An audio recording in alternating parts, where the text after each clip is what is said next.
You remember when this was the best Roblox FPS game had to offer? You remember grinding Phantom Forces for hours, unlocking attachments, feeling like it was the greatest game ever made. So what happened? How did we go from that to a dead genre to this?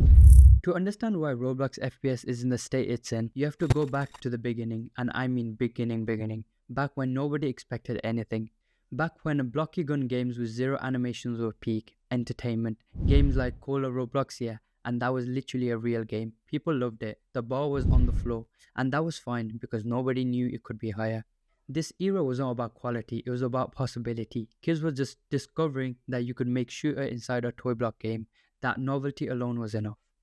Then 2015 happened. Stardust Studio dropped Phantom Forces and it completely changed the conversation.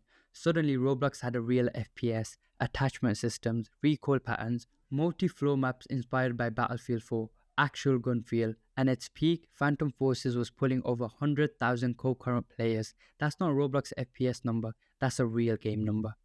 And in 2019, Rove Community drops Arsenal, and it goes in a totally different direction. Fast, chaotic, every kill gives you a new weapon.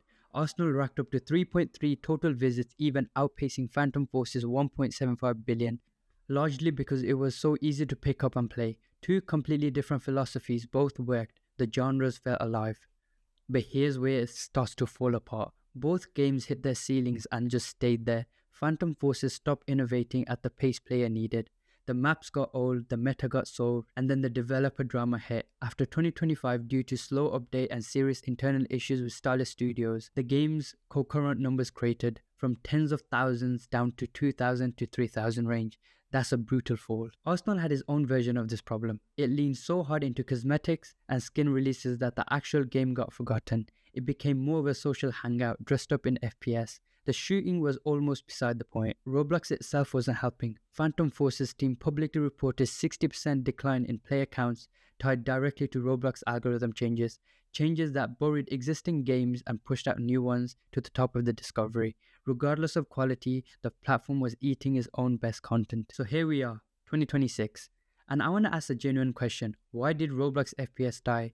Because it did. Let's not pretend otherwise. Is it because players got older and moved to actual games like Valorant, CS2, Warzones? Maybe. Is it because Roblox's algorithm started favoring cozy games and simulators? Games like Grow a Garden, which reached 1 billion visits faster than almost anything else in Roblox platform history? Probably. Is it because neither Phantom Forces nor Arsenal evolved fast enough to keep a generation that grew up watching their games get better every year? Absolutely. Players who were 10 in 2015 are 21 now. They have higher standards. They've played the real shooters.